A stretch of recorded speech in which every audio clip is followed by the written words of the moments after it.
এইটা জমি নিয়ে যে তর্ক বিতর্ক হচ্ছে, সেই তর্ক বিতর্ক অত্যন্ত ক্ষুদ্র, এবং যারা হঠাৎ আমাকে বাড়ি ছেড়ে চলে যেতে বলছেন তাদের উপদেশের উপর আমার যে খুব আস্থা আছে এটা বলতে পারছি না।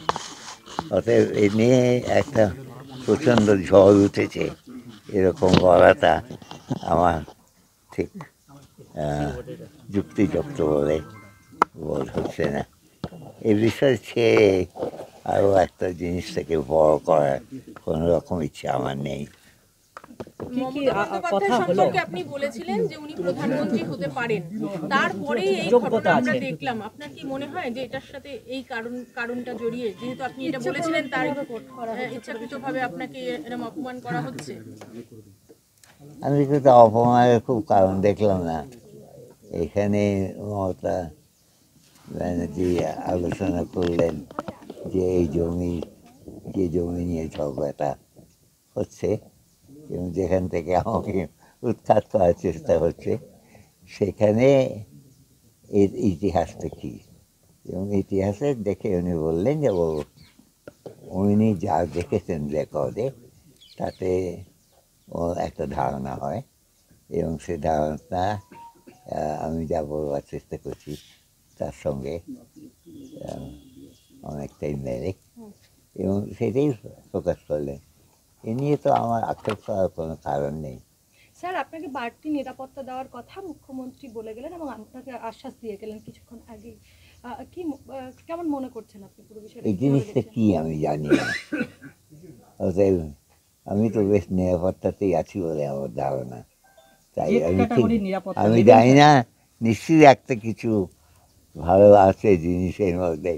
অতএব এবং যা বললেন সেটা শুনে যখন ভেতরে আপনার সঙ্গে কথা বলছিল তখন আগামীকাল ওই ছাত্রছাত্রী যারা আপনার সঙ্গে আগেও দেখা করেছে এবং তাদের সঙ্গে কথা বলার একটা বিষয় আপনাকে জানিয়ে, আমি ছাত্রছাত্রীদের সঙ্গে সর্বদাই কথা বলা পছন্দ করি, সারা জীবন ধরে তাই করে আসছি।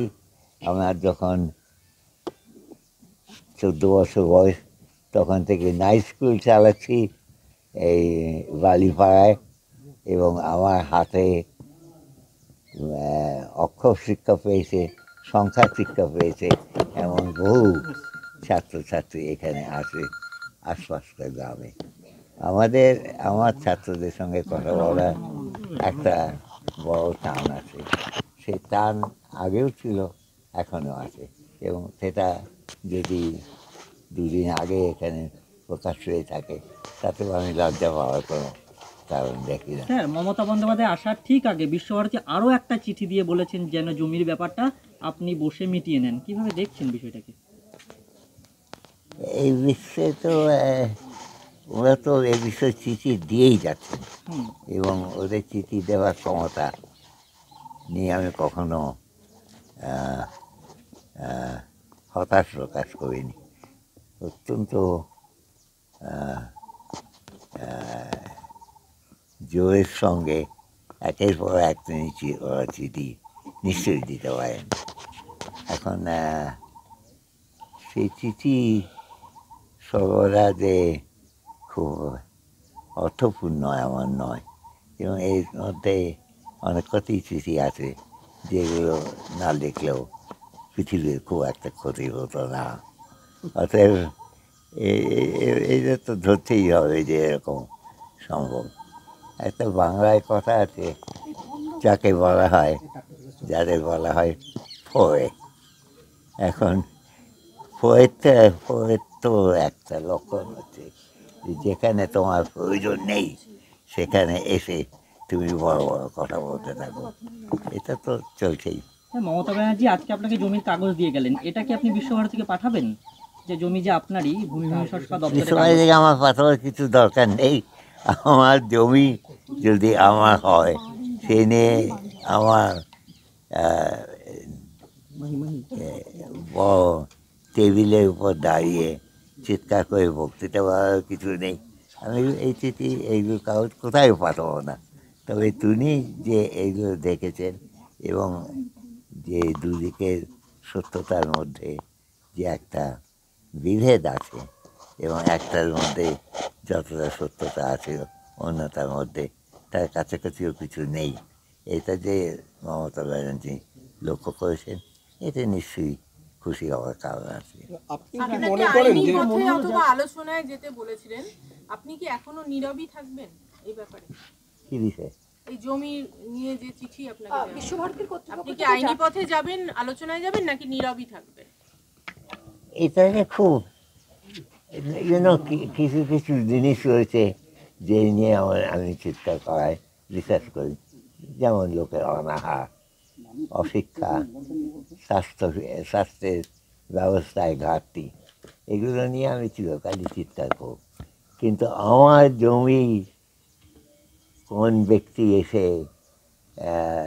তার পড়ানোর কাজ ছেড়ে দিয়ে আমার জমি টেনে নিয়ে গেলেন তাদের কোলে জোর টানতে, সে নিয়ে আমার একটা বড় রকম আদর্শপূর্ণ বক্তৃতার খুব একটা কারণ আছে আমি মনে করি না। তা আশা করছি আমি যেটা সত্য বলে মনে করি সেটাই প্রতিষ্ঠিত হবে। কিন্তু সেটাই আমাকে তো শেষ করতে দিন, সেটা প্রতিষ্ঠিত হবে এবং তাতে আমার খুশি হওয়ার নিশ্চয়ই কারণ থাকবে। কিন্তু এটা অশিক্ষা বা দুর্নীতি বা অসুস্থতার মতো একটা বড় জিনিস যে নিয়ে আমার জীবনে আমি একটা বড় রকম যোগ দিতে চাই, এটা আমি মনে করি না এবং কোনো কারণও দেখি না। স্যার, আপনার বাড়ি থেকে বেরিয়ে মমতা বন্দ্যোপাধ্যায় বললেন যে অমর্ত্য সেনকে অবমাননা করা হচ্ছে, বিজেপির একটা মদত রয়েছে, এটা করবেন না।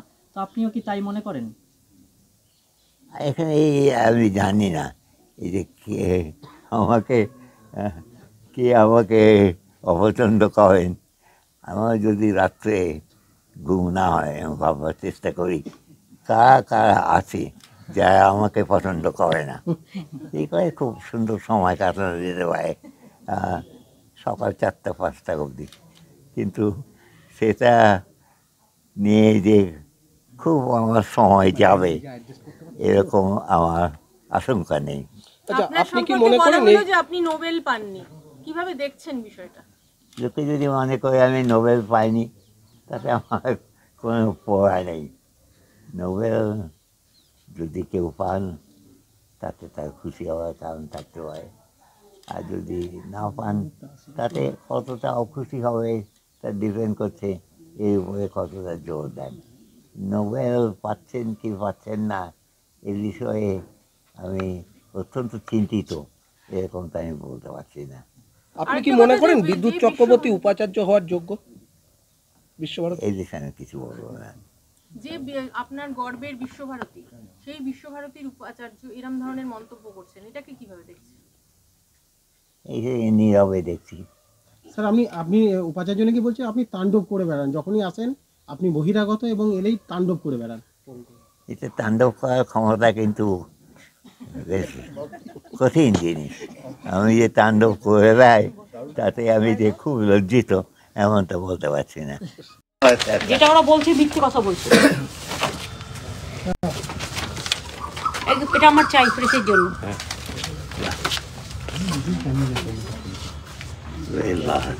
না, এটা জাস্ট ওই ব্রিফিংটা আছে, মানে ইনফরমেশনের জন্য।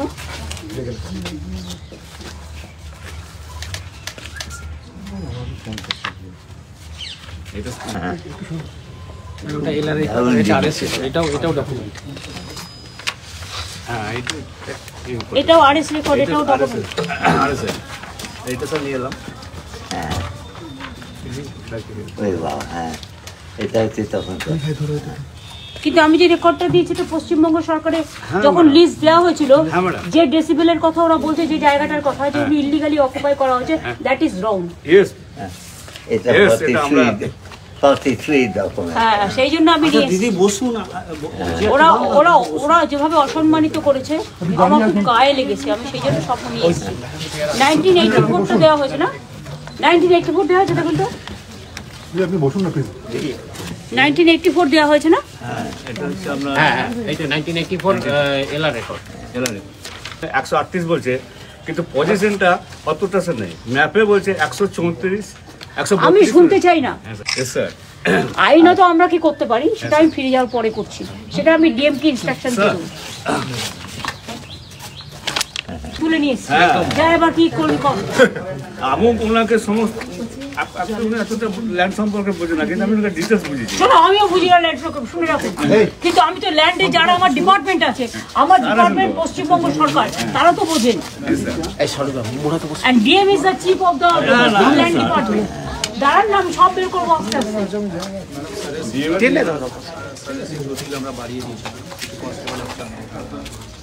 বাড়ির সামনে একটা গার্ড এই থাকবে, ক্যাম্প থাকবে না, দুটো গার্ড ইজ নট এনাফ। একটা ক্যাম্প করতে হবে ডে নাইট ঠিক করে। আর স্যার যখন কোথাও বেরোবে করবে, স্যারকে একদম জেড প্লাস করে।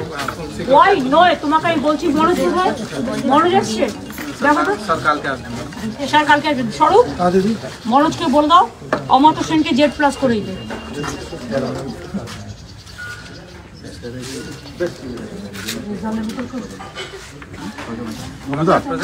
উনি অনেকদিন আগে একবার এসেছিলেন, তখন বাম ফ্রন্ট ছিল, ছোট পিসিকে হাওয়া করছিলেন। হ্যাঁ, তখন লোডশেডিং হয়ে গেল, ম্যাডাম ছোট পিসিকে হাওয়া করেছিলেন। তুমি এখানে ওনাকে জেড প্লাস করে দেবে, জেড প্লাস সিকিউরিটি করে দেবে। আর এখানে আমি একটা ক্যাম্প করে দিতে বলেছি লোকালি। আমার ফোনটা একটু ওই মেয়ের কাছে। আচ্ছা, একটু চা খাবেন এখন? বলা হচ্ছে হয়ে গেছে, আপনি খাবেন নিশ্চয়ই।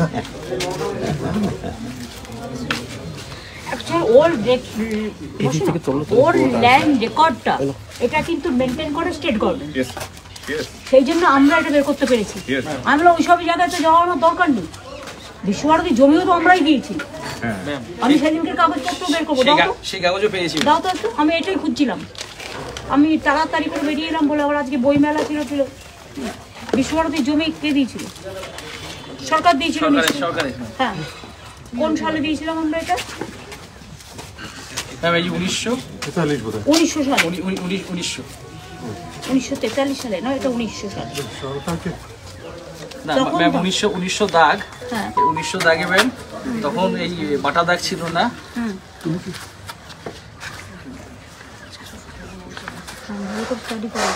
এই 1900 দাগে তখন লহর ডাঙ্গা 5 একর 71 ছিল টোটাল পরিমাণ। কোনো বাটা না, আমাদেরই ছিল। স্টেট গভর্নমেন্ট থেকে ওখানে গেছে, ওখানে বিনা পয়সায় গেছে। হ্যাঁ, স্টেট গভর্নমেন্ট থেকে গেছে। স্টেট গভর্নমেন্ট দিয়ে দিয়েছে জমিটা।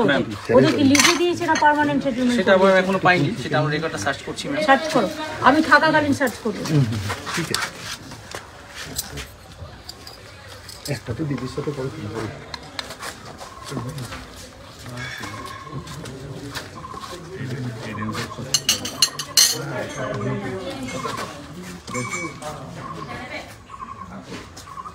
এটা অনেক পুরনো রেকর্ড না। আরে রেকর্ড যতই পুরনো হোক, তোমার তো রেজিস্ট্রেশন আছে। এখন তো সব ডিজিটাল করে দেওয়া। একদম ম্যাম, যদি কেউ মনে করবে লিখে রাখবে, সব ডিজিটাল হয়ে গেছে। এখন সব ডিজিটাল হয়ে গেছে। কিন্তু এর রেকর্ড সব কম্পিউটারাইজ। হ্যাঁ, এর রেকর্ড সব কম্পিউটারাইজ। হ্যাঁ, এটা তো সামান্য। দুজনে স্যার এসেছিলেন ম্যাডাম, বেলার এসডিএল দুজনে এসেছিলেন। ওদের পাঠানো হয়েছিল, কারণ যখন এটা আমি 3-4 দিন ধরে এটা আমি এখানে আসবো বলি খোঁজাখুঁজি করছিলাম। বললেন যে ওনারা কাগজ সার্টিফাইড কপি স্যার আমাকে দিয়েছিলেন, নিয়ে এলাম। ঠিক আছে, আমি তো অরিজিনালটা দিয়ে গেলাম। হ্যাঁ, খুব। তুমি একটা কাজ করো, ওই যে পেপারটা আমি দিয়ে গেলাম ওনাকে অরিজিনাল, ওটা তুমি অথরাইজ করে ডিএম এর এখান থেকে স্ট্যাম্প করে দাও। ঠিক ম্যাম।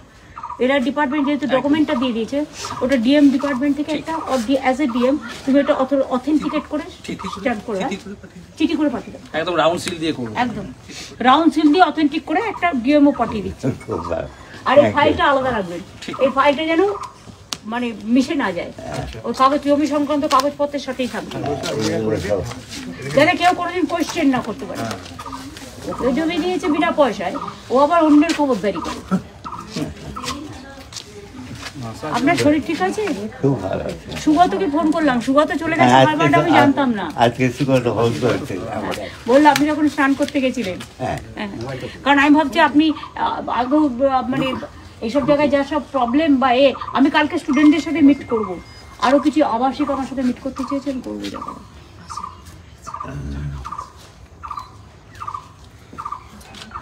চাটা খুব ভালো দিয়েছে। বসো না, বসছো না কেন? তুমি তো চিঠিটা আজকেই সুন্দর করে করবে, তাড়াহুড়ো করতে গিয়ে চিঠিতে যেন এই যে তাড়াহুড়ো করতে গিয়ে চিঠিতে যেন ভুলভাল কিছু না হয়। অথেন্টিকেট করে অ্যাপ্রোপ্রিয়েট করে আমিও একটা কপি চাই, আমার ফাইলেও তারা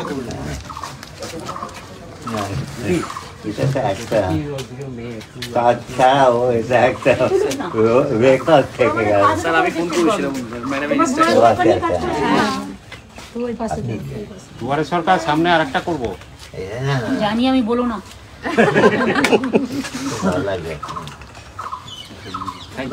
মনে হচ্ছে বামফ্রন্টটা খুব গরম ছিল, আপনি এসেছেন, লোডশেডিং ছিল, ওনার মাছ আপনি হাত পাকা যে হাত ইয়ে করেছিলেন, উনি বলেছিলেন ওনার মার সাথে দেখা করে গেছিলাম। হ্যাঁ, আমার পিসি উনি বলেছিলেন আমি চাই ঘরে ঘরে মমতার জন্ম হোক। আর সেটা হাওয়াটা আমার কি করতে হয়েছিল? এইখানে চাষ হতে পারে আগে হতো ম্যাডাম, মাসিমা যখন ছিলেন তখন হতো, ওখানে ধান লাগানো হতো, এদিকটা সর্ষে লাগানো হতো।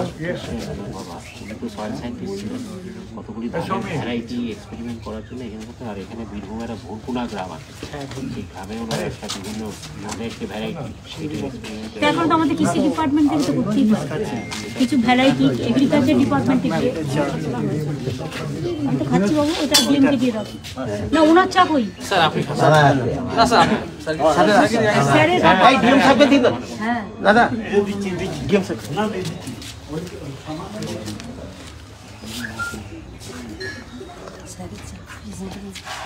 এখান থেকে আপনি কোথায় যাচ্ছেন? আমি এখান থেকে এখন রাঙাবিতান যাব, কালকে আমি মালদা যাব। ওই পাবলিক ডিস্ট্রিবিউশন আমার 20 লক্ষ রেডি আছে, 20 লক্ষ লোকের জন্য, সেগুলো ডিস্ট্রিবিউট করবো কালকে। ওখান থেকে উত্তর দিনাজপুর, দক্ষিণ দিনাজপুর, মালদা করে আমি আবার ফিরে আসবো এখানে, করে আমি রাঙাবিতানে রাত্রিটা থাকবো। পরের দিন আবার বীরভূমে ডিস্ট্রিবিউশন আছে, করবো করে তারপরের দিন আমি এখান থেকে বর্ধমান চলে যাবো, বর্ধমানে গিয়ে ডিস্ট্রিবিউশনটা করবো। না করলে না পড়ে থাকলে, আমরা দুয়ারে সরকার করছি তো, দুয়ারে সরকার করে করে আমার প্রায় 20 লক্ষ রেডি হয়ে যাচ্ছে, পাবলিক যেটা এসে জানে। তো যখন রেডি হয়ে যাচ্ছে তখন আমি সেটা ওদের দিয়ে দিচ্ছি, আর না গেলে পড়ে থাকবে, সেই জন্য আমি জেলা ওয়াইজে গিয়ে দিয়ে দিচ্ছি। তারপর আজকে বই মেলা ছিল, তবে আপনাকে যেভাবে বলছেন, যেভাবে কথা বলছেন, এতে কিন্তু বাংলার কোনো মানুষ সুখী নয়। আপনি এটা নিয়ে কখনো মানসিকভাবে কখনো আপনি এটা নিয়ে কোনো রকম ভাববেন না। তার কারণ হচ্ছে আপনি উন্মুক্ত মানুষ, মনের মানুষ, এবং আপনার মতো মন পেতে ওদের এই ধরনের আনপার্লামেন্টাল কথা ভেরি ব্যাড। আমি তো বলছি ভেরি ব্যাড। আমি আজকে আমি বসেছিলাম স্যার, তা উনি যেভাবে ভেঙে পড়লেন। শুনুন, যদি কেউ এই ধরনের কথা বলে, তিনি কি একটা অস্তিত্বকে অস্বীকার করতে পারেন? উনি কি বিশ্বভারতীর বিষয় উপযুক্ত লোক? ওনার কেসটা বলি না তো আমরা কখনো না, এবার উনি উপযুক্ত নন।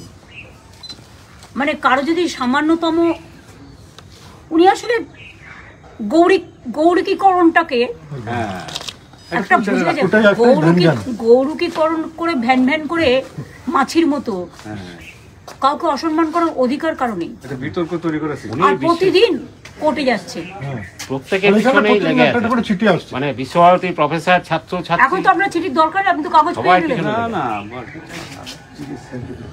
আমি সবাইকে সন্তুষ্ট করতে পারছি না, প্লিজ অনুগ্রহ করে আপনারা মনে রাখবেন, এটা আমাদের শ্রদ্ধেয় অমর্ত্যদার বাড়ি, তাদের পরিবার যাতে কোনোভাবে ডিস্টার্ব না হয় সেটা আমাদের দেখা কর্তব্য এবং দায়িত্ব। আমি আজকে এসেছিলাম বিশেষ করে আমাদের সকলে, সারা বিশ্বে সবার হৃদয়ে শ্রদ্ধার সাথে অমর্ত্য সেনের কন্ট্রিবিউশন নোবেল জয়ী, বাংলাকে যিনি শুধু সম্মানিত করেননি, সারা দেশকে, সারা বিশ্বকে, তাকে শ্রদ্ধার সাথে শ্রদ্ধার্ঘ্য অর্পণ করবার জন্য আমি কিন্তু এসেছিলাম। এবং সাথে আমি একটা কাগজও নিয়ে এসেছিলাম, কারণ আপনারা জানেন নতুন কোনো খবর নয় এটা, বহু চর্চিত খবর। আমি কারোর নাম তুলে কাউকে অশ্রদ্ধা করতে চাই না, কারণ আমি মনে করি অশ্রদ্ধা করা এক ধরনের লোকের অভ্যাস। অশ্রদ্ধা কখনো মানুষকে শ্রদ্ধার পাত্র করে তুলতে পারে না। আমি কাগজ, বিশেষ করে বিশ্বভারতী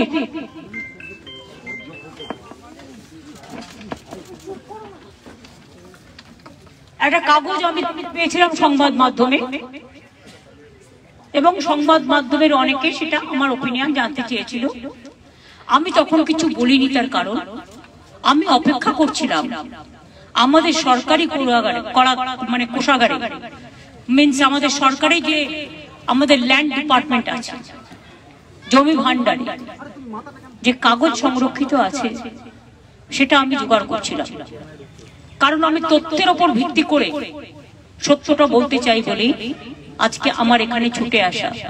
বলতে পারেন অসম্মানের বদলে সম্মানের সাথে এই কাগজটি আমি তুলে দিয়ে গেলাম সদ্য অমাত্যদের হাতে। আগামী দিন তাকে অসম্মানিত করার চেষ্টা যেন এইভাবে বিজেপিরা না করে, এবং বিজেপির নামাঙ্কিত কিছু কৌরিকধারী মানুষ না করেন, এটা আমি বলতে এসেছি। আমি সবাইকে সম্মান করি। বিশ্বভারতীতে আমি নিজেও অনেকবার কোর্ট মেম্বার ছিলাম, সুতরাং বিশ্বভারতীর সবটাই আমার হাতের মুঠোয় আমি জানি, চিনি। বিশ্বভারতীকে আমরা সবাই রবীন্দ্রনাথের চোখে দেখি, গৌরকীকরণের চোখে দেখি। আমি একটি রবীন্দ্রনাথ ঠাকুরের ছবি, আমার একটি বই বেরিয়েছে কবিতা বিতান ইংরেজিতে, আজকে একটা ডালিতে করে হাট থেকে একটা ডালি কিনে আমার হৃদয়ের বইয়ের ডালি দিয়ে গেলাম, এবং উনি আমাকে ফুল দিয়েছেন, আশীর্বাদ দিয়েছেন, চা খাইয়েছেন। চায়ের সাথে প্রতিটি ট্রাস্টেরও সকলে ছিল। তারা আমাকে রানী দেবী থেকে শুরু করে ওদের বাচ্চারা থেকে শুরু করে বড়রা থেকে শুরু করে ওরা সিঙ্গাড়া, সন্দেশ, নানা রকম অনেক কিছুর আয়োজন করেছিল। আমি খুব কৃতজ্ঞ। এবার আমি আমার পয়েন্টে আসি। আজকে আমি আশা করি আপনারা এই পয়েন্টটা ছাড়া, আমি এখন বীরভূমে 3-4 দিনে আমাদের প্রোগ্রাম আছে, বীরভূমকে কেন্দ্র করে আমি যাবো এখানে ওখানে সেখানে, আবার ফিরে আসবো, আবার যাবো, আবার ফিরে আসবো। একটি চিঠি, এবার আমি কাজের কথায় আসি। একটি চিঠি বিশ্বভারতীর জয়েন্ট রেজিস্টার্ড স্টেট অফিসার দিয়েছিলেন, সম্ভবত 24 তারিখে চিঠিটা দেওয়া হয়েছিল, 24 জানুয়ারি। তাতে কিছু বলা হয়েছে প্রফেসর অমৃত কুমার সেন এবং প্রতিটি শান্তিনিকেতন। মোদ্দা কথায় যেটা বলে বাংলা ভাষায়, এরা ইংরেজিতে লিখেছে, তাতে লিখেছেন this is an addition to the 125 decimals land out of part of CS plot number 1900 of Mauja Shurul, originally leased to late Ashutosh Sen on 27/10/1943 and mutated in your favor in 2006. You are requested to hand over the said 13 decimal of land to the university at the earliest. উনি নাকি 13 decimal land বেশি দখল করে রেখেছেন। তথ্যটা কি ঠিক? এবার আমি আপনাদের কাছে কোশ্চেন করব, তথ্যটা কি ঠিক? আমি কদিন ধরে অনেক ভাবে খোঁজ নেওয়ার চেষ্টা করেছি। আমার ডিএমও আমার কাছে দাঁড়িয়ে আছে, যিনি ল্যান্ডের হেডে থাকে। এইটা হচ্ছে পুরনো কাগজ, যখন রবি বিশ্বভারতীকে জমিটা দেওয়া হয়েছিল জমির ভান্ডার থেকে, ঠিক আছে? সেই রেকর্ডও কিন্তু আমি বের করে দিয়েছি। আমি একটা কাগজ সৌম্যকে দেব, ও পরে এটাকে প্রিন্ট করে দেবে, কারণ আমি তো এতগুলো কাগজ আপনাদের দিতে পারবো না। আমি যেটা বলে গেলাম তার সপক্ষে। এটা হচ্ছে এলআর রেকর্ড। আফটার 1984 পশ্চিমবঙ্গ সরকার সমষ্টি ভূমি ও ভূমি সংস্কার আধিকারিকীকরণ দাগের তথ্য জেলা বীরভূম মৌজা সরুল দাগ নম্বর 19/2487 সাবেক দাগ নম্বর 19/2487 খতিয়ান নম্বর 270 শ্রেণী বাস্তু অংশের পরিমাণ এসব নিয়ে আছে। তাতে কি লেখা আছে, যে জমিটা লিজে দেওয়া হয়েছিল সেটা হচ্ছে অংশের পরিমাণ হচ্ছে 1.38 একর, 1.38 একর।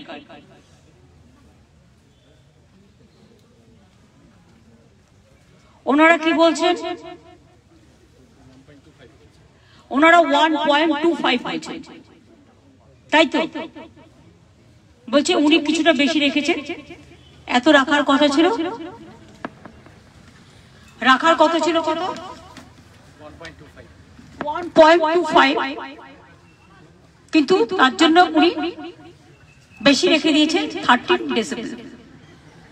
এখন 13টাকে যদি 125 এর সাথে যোগ করে তাহলে 105, 125 আর 13, তাহলে কত হচ্ছে 138 হচ্ছে, তাই তো? তাহলে আমাদের রেকর্ড কি বলছে, 138 একর। আমরা অলরেডি জমি দপ্তর থেকে, ল্যান্ড ডিপার্টমেন্ট থেকে, এটা হচ্ছে এলআর রেকর্ড 138 ডেসিবেল, ঠিক আছে? তার মানে যেটা অমাত্য সেন বলছেন দ্যাট ইজ কারেক্ট। শুধু তাই নয়, পুরনো রেকর্ড আরএস, এটা 1956, এখানেও কিন্তু সেম কথা বলা হচ্ছে। তাহলে কে ভুল, কে ঠিক?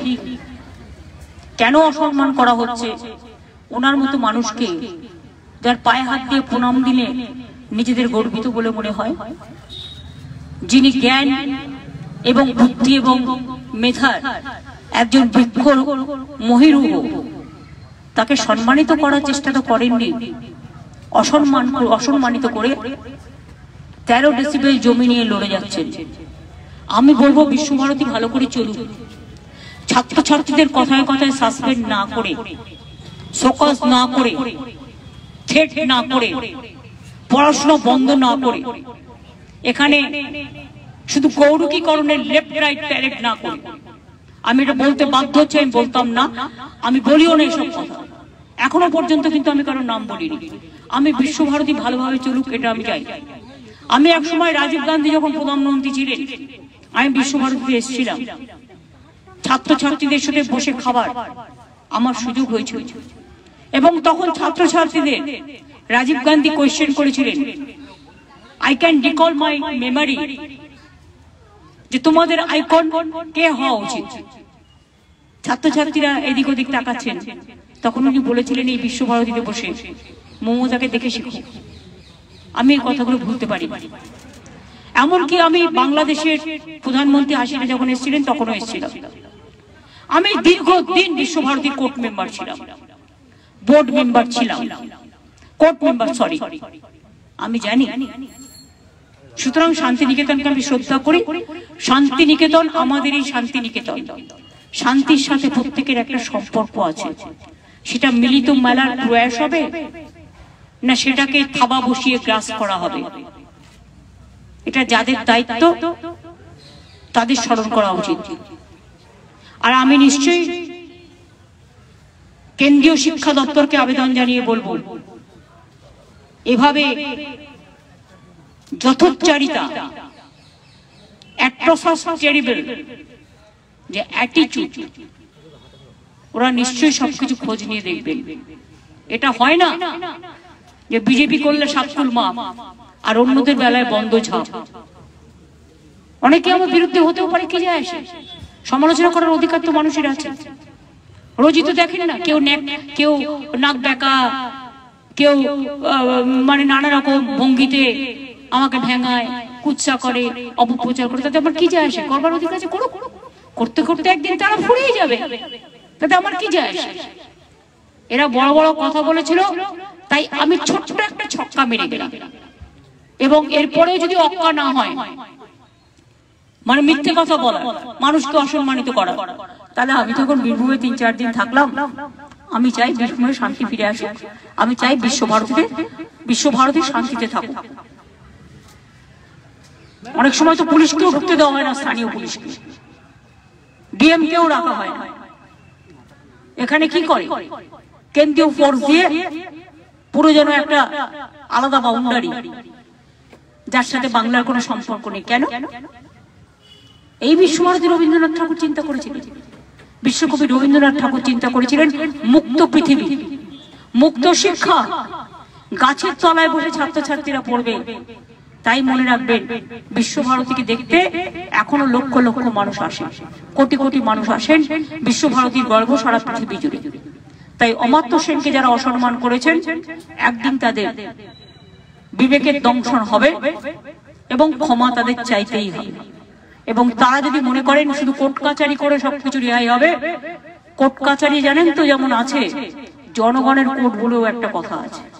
আমরা আইন মেনে চলি, আমরা আইনের ধারক বাহক বলে রেকর্ডটা আপনাদের কাছে বলে গেলাম। আমার আজকে এইটুকুই বলার ছিল। উপাচার্যকে